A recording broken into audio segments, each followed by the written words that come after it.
जिस बेटे के लिए उसने अपनी जवानी, सेहत और सपने तक कुर्बान कर दिए थे, उसी बेटे ने बुढ़ापे में उसकी सांसों की कीमत लगा दी थी। और यह बात हरिदत्त प्रसाद को तब समझ आई जब वह रात के सन्नाटे में खांसते खांसते अपने ही घर में बोझ की तरह पड़ा था और कमरे के बाहर से बेटे बहू की हंसी की आवाजें आ रही थी।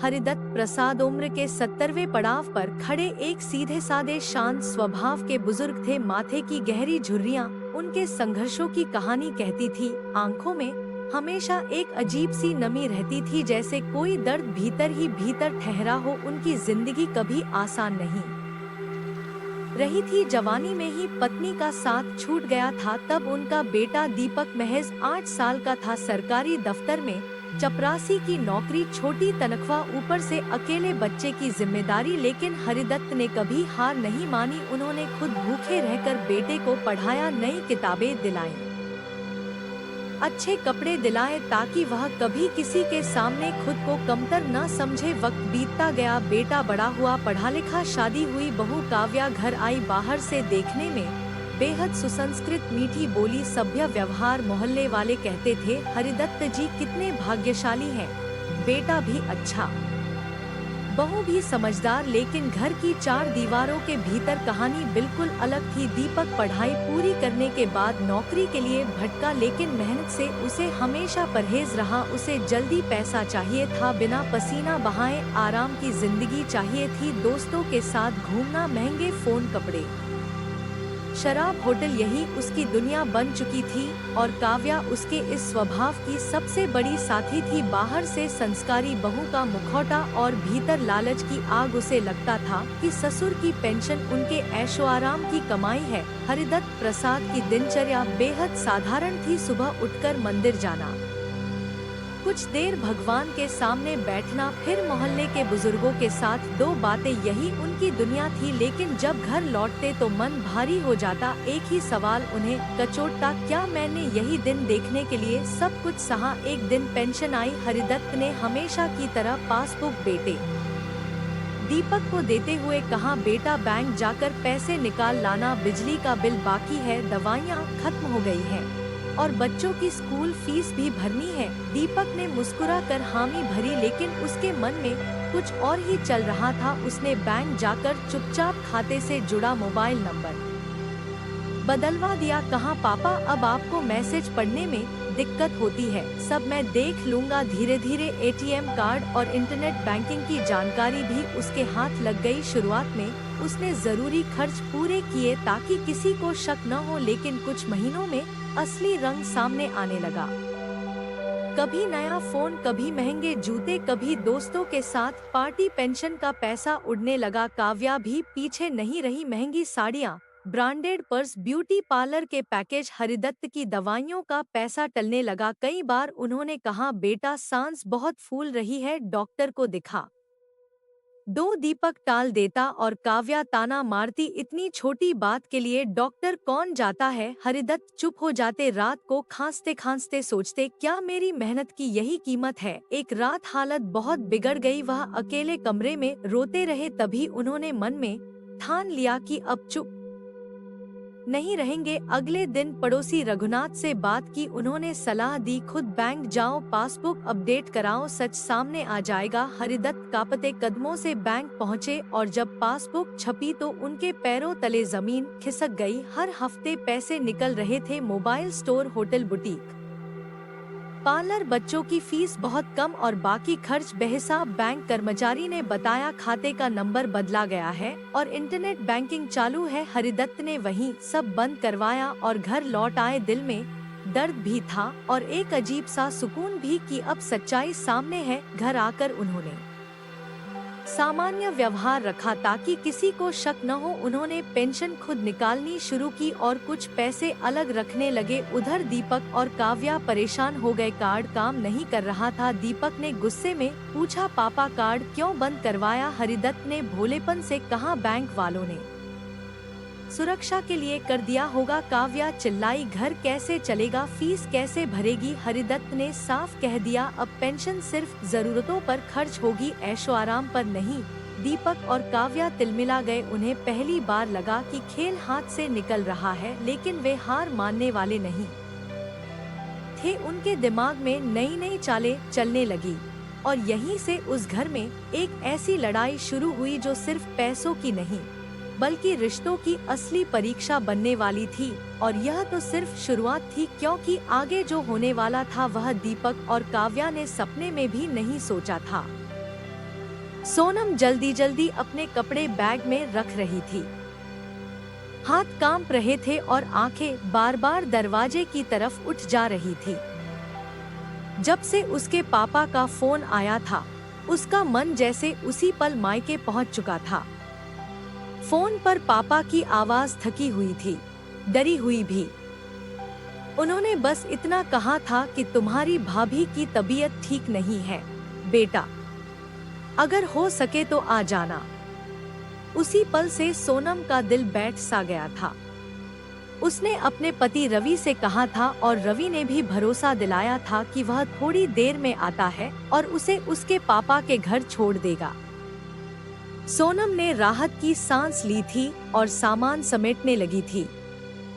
लेकिन आधा घंटा बीत गया, फिर 1 घंटा। रवि का कोई अतापता नहीं था। वह बेचैनी में कमरे से बाहर आई और बरामदे की तरफ देखा। बाहर सन्नाटा था, गेट भी बंद था। तभी उसे अंदर से आवाजें सुनाई दी। सास के कमरे से रवि की आवाज आ रही थी। वह चौंकी, मतलब रवि आ चुका था, लेकिन उसे बिना बताए सीधे सास के कमरे में चला गया था। सोनम का दिल जोर जोर से धड़कने लगा। वह अनजाने डर के साथ सास के कमरे की तरफ बढ़ी। दरवाजे पर पहुंचते ही उसके कदम ठिठक गए। अंदर सास शारदा देवी और ननद काव्या बैठी थी। दोनों रवि को समझा रही थी। यह क्या तमाशा है रोज रोज मायके जाने का। शारदा देवी की कड़क आवाज आई, हम तो कभी इस तरह मायके नहीं गए। पीछे से काव्या ने ताना मारा, और वैसे भी मायका माँ से होता है, अब माँ रही नहीं तो वहाँ जाना किस लिए। रवि ने हल्की आपत्ति जताई। काव्या, सोच समझ कर बोलो, सोनम तुम्हारी भाभी है। शारदा देवी तुरंत भड़क गई। अरे उसे डांट क्यों रहा है, गलत क्या कह रही है। माँ नहीं रही तो मायका कैसा, और थोड़ी समझदारी दिखानी चाहिए। यहाँ इसकी ननद गर्भवती होकर आई है, उसे छोड़कर कैसे जाएगी। सोनम को लगा जैसे किसी ने उसके सीने पर पत्थर रख दिया हो। रवि ने फिर हिम्मत जुटाई। माँ, सोनम के पापा बिल्कुल अकेले हैं। भाभी का 9वां महीना चल रहा है, आज तबीयत भी ठीक नहीं है। भाई भी बॉर्डर पर तैनात है, तो हम क्या करें। शारदा देवी ने बात काट दी। उसकी माँ को बुला लो, हमें अपनी बहू नहीं भेजनी। रवि चुप हो गया। बहस करने की उसकी हिम्मत वहीं टूट गई। वह कमरे से बाहर निकला तो सामने सोनम खड़ी थी। उसकी आंखें नम थी, पर चेहरा शांत। रवि की नजरें झुक गईं। वह कुछ नहीं बोला। सोनम भी बिना कुछ कहे अपने कमरे की तरफ मुड़ गई। लेकिन इस बार उसके कदम रुक गए। उसे लगा जैसे अगर आज वह चुप रही तो हमेशा के लिए चुप करा दी जाएगी। उसने गहरी सांस ली और सास के कमरे में चली गई। शारदा देवी ने उसे देखते ही कहा, मैं जो कहना था अपने बेटे से कह चुकी हूँ, अब इस बारे में कोई बात नहीं। सोनम ने कांपती आवाज में कहा, माँ जी, पापा अकेले हैं। भाभी को संभालने के लिए किसी औरत की जरूरत है। हाँ हाँ, तूने तो जैसे पूरी दुनिया के बच्चे पैदा करवा दिए हैं। शारदा देवी ने ताना मारा, तेरे बिना तो वहाँ कुछ हो ही नहीं सकता। काव्या बीच में कूद पड़ी। भाभी, बहू होकर ऐसी बहस करते हैं क्या। मेरी माँ तो आपको समझा रही है। सोनम का धैर्य जवाब दे गया, आपकी माँ है इसलिए आपका मायका है, मेरी माँ नहीं रही। इसलिए क्या मेरा मायका भी खत्म हो गया? सोनम कमरे में जल्दी जल्दी सन्नाटा छा अपने गया। कपड़े बैग में रख रही शारदा थी। देवी तिलमिला उठी, हाथ कांप रहे थे और तेरी आंखें हिम्मत कैसे बार-बार हुई मेरी दरवाजे बेटी की से तरफ ऐसे उठ बात जा करने रही की? थी। जब सोनम से की उसके आंखों पापा से का आंसू फोन बहने आया लगे। था, उसका आपने मन ही तो जैसे कहा उसी था पल कि मायका पहुंच पहुंच चुका होता था। है। माँ फोन तो पर अमर पापा नहीं की होती। आवाज थकी हुई थी। कल को डरी आपकी हुई बेटी भी। को भी अपने भाई भाभी उन्होंने की बस जरूरत इतना कहा पड़ेगी। था कि तुम्हारी भाभी रवि की अब तबीयत तक ठीक चुप नहीं था। है, लेकिन बेटा, इस बार बोला, माँ अगर हो सके आज तो आ सोनम जाना। गलत नहीं है। उसी पल से शारदा सोनम का देवी दिल बैठ स्तब्ध सा रह गया गई। था। रवि उसने कमरे अपने से पति बाहर रवि से गया कहा था और और रवि देर ने भी बाद भरोसा सोनम के दिलाया बैग था के कि साथ वह लौटा। थोड़ी देर में आता है चलो, और उसे उसने उसके कहा, पापा के घर मैं छोड़ तुम्हें देगा। मायके छोड़ने जा रहा हूँ। सोनम ने राहत की सांस ली शारदा थी देवी और कुछ सामान कहना समेटने चाहती लगी थी, लेकिन शब्द नहीं निकले। लेकिन आधा घंटा बीत रवि गया और सोनम फिर घर घर से से निकल निकल गए। रवि का कोई सबसे पहले अतापता वे नहीं था। अस्पताल पहुँचे। वह बेचैनी रवि ने में वहाँ कमरे से सबके बाहर सामने आई और अपने बरामदे परिवार की के तरफ व्यवहार के देखा। लिए माफी मांगी। बाहर सन्नाटा था। सोनम की भाभी की गेट भी आंखों में बंद भी था। पश्चाताप था। तभी उसे अंदर उसने से सोनम का आवाजें हाथ सुनाई दी। पकड़कर कहा, मुझे माफ सास कर के देना। कमरे से रवि की आवाज मैंने आ भी रही गुस्से थी। में गलत कहा। वह चौंकी। कुछ दिनों बाद सोनम मतलब और रवि रवि अलग आ चुका रहने था। लगे, लेकिन उसे बिना रिश्ते बताए पूरी सीधे तरह नहीं सास के टूटे, कमरे में लेकिन चला एक गया सबक था। सबने सीख लिया। सोनम का दिल क्योंकि जोर माँ जोर के से जाने के धड़कने बाद लगा। भी बेटी का मायका वह जिंदा अनजाने रहना डर चाहिए। के साथ सास के कमरे यह की हक तरफ कोई बढ़ी। परंपरा, कोई दरवाजे और पर कोई पहुंचते ही साजिश नहीं उसके छीन कदम सकती। ठिठक गए। अस्पताल अंदर से सास लौटते शारदा वक्त देवी कार में और और ननद सन्नाटा काव्या पसरा हुआ बैठी था। थी। सोनम दोनों खिड़की रवि से को बाहर समझा रही देख थी। रही थी। यह क्या सड़क तमाशा पर है, भागती रोज-रोज गाड़ियां, मायके जाने चलते का? लोग, सब कुछ शारदा सामान्य देवी था, की कड़क लेकिन आवाज उसके आई, भीतर जैसे हम तो बहुत कभी कुछ इस टूट तरह चुका मायके था। नहीं गए। पीछे रवि से काव्या बार-बार ने ताना उसकी मारा तरफ देख रहा और था, वैसे भी जैसे मायका कुछ माँ से कहना होता है। चाहता हो। लेकिन अब माँ शब्द रही साथ नहीं तो दे वहाँ रहे जाना थे। किस लिए? रवि ने आखिरकार हल्की उसने आपत्ति गाड़ी जताई। धीमी की और काव्या, बोला, सोच सोनम, समझ कर बोलो। आज जो हुआ सोनम उसके तुम्हारी लिए मुझे मुझे माफ माफ कर दो। शारदा मैं देवी बहुत तुरंत देर भड़क तक चुप गई। रहा। अरे उसे डांट क्यों सोनम रहा ने है? नजरें नहीं हटाई। गलत क्या कह रही है? बस इतना कहा। माँ नहीं गलती रही चुप तो रहने मायका की कैसा? नहीं होती रवि। गलती और तब थोड़ी होती है समझदारी जब दिखानी चुप्पी चाहिए। किसी और के जुल्म को यहाँ ताकत दे इसकी दे। ननद गर्भवती होकर आई रवि है। की आंखें भर आईं। उसे छोड़कर कैसे जाएगी? उसने गाड़ी साइड में रोक दी। सोनम को लगा जैसे मुझे किसी लगा ने था उसके सब सीने संभल पर जाएगा। पत्थर रख दिया हो। माँ को समझ आ रवि जाएगा। ने फिर हिम्मत जुटाई, लेकिन माँ, आज मुझे एहसास सोनम के हुआ कि पापा अगर मैं बिल्कुल अकेले अकेले नहीं हैं। बोला तो मैं भी उसी भाभी का गलत में 9वां शामिल महीना हो चल जाऊंगा। रहा है। आज तबीयत भी सोनम ठीक पहली नहीं बार है। उसकी तरफ मुड़ी। भाई भी बॉर्डर मैं पर तुमसे तैनात है। लड़ने नहीं आई थी, तो हम क्या करें? मैं बस शारदा शारदा देवी देवी ने ने बात बात काट काट मेरा दी। दर्द समझो। उसकी माँ को बुला लो। माँ के जाने के हमें बाद अपनी मायका बहू ही तो नहीं भेजना भेजनी। था।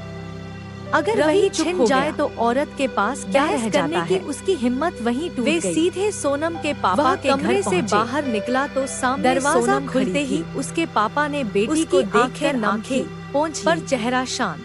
आ गई बेटा। रवि की बस नजरें इतना ही झुक कह गईं। पाए। वह कुछ सोनम नहीं उनसे बोला। लिपट गई। सोनम भी बरसों बिना का कुछ दर्द कहे जैसे अपने उसी कमरे की आलिंगन तरफ में मुड़ बह गई। निकला। लेकिन अंदर इस बार बार उसके उसके कदम हुई रुक थी। गए। चेहरे पर थकान उसे लगा थी, जैसे लेकिन आंखों अगर में आज सुकून। वह चुप रही तो हमेशा के मौसी लिए और चुप माँ करा जी दी घर जाएगी। संभाल रही थी। उसने गहरी सांस सोनम ली ने और पहली सास बार के कमरे चैन में की चली सांस गई। ली। अगले शारदा कुछ देवी दिन ने अस्पताल उसे और देखते घर ही के कहा, बीच गुजर मैं गए। जो कहना था अपने सोनम बेटे पूरी से तरह कह चुकी भाभी हूँ। के साथ रही। अब इस बारे दवा, में कोई बात खाना, नहीं। रात की जाग, सोनम ने सब कांपती कुछ। आवाज में कहा। रवि माँ भी जी, छुट्टी लेकर पापा वहीं रुक अकेले गया। हैं। उसने भाभी पहली को बार संभालने देखा के कि लिए सोनम किसी अपने औरत की मायके में जरूरत है। कितनी अलग हो जाती है। हाँ हाँ, तूने वहाँ तो वह जैसे सिर्फ पूरी बहू या दुनिया के पत्नी बच्चे नहीं थी। पैदा करवा वह दिए हैं। बेटी और बहन शारदा भी थी। देवी ने ताना मारा। उधर तेरे बिना ससुराल तो में वहाँ कुछ शारदा हो ही देवी नहीं और सकता। काव्या का हाल अलग था। काव्या बीच में कूद पड़ी। पड़ोसियों के भाभी, सवाल, बहू होकर रिश्तेदारों ऐसी की बहस करते फुसफुसाहट, हैं क्या? सब उन्हें चुभ रही मेरी थी। माँ तो आपको समझा काव्या रही है। कई बार माँ से बोली, सोनम का आपने धैर्य भाभी जवाब को दे जाने गया। क्यों दिया? आपकी अब माँ है, देखो, इसलिए लोग क्या आपका कह रहे मायका हैं। है। शारदा माँ नहीं देवी रही, खामोश रहती। इसलिए क्या मेरा मायका भी उन्हें बार खत्म बार हो गया? सोनम के शब्द याद आते। कमरे में सन्नाटा आपकी छा बेटी गया। को भी तरसना पड़ेगा। शारदा देवी तिलमिला कुछ उठी। हफ्तों बाद रवि ने तेरी फैसला हिम्मत किया कि कैसे वे हुई?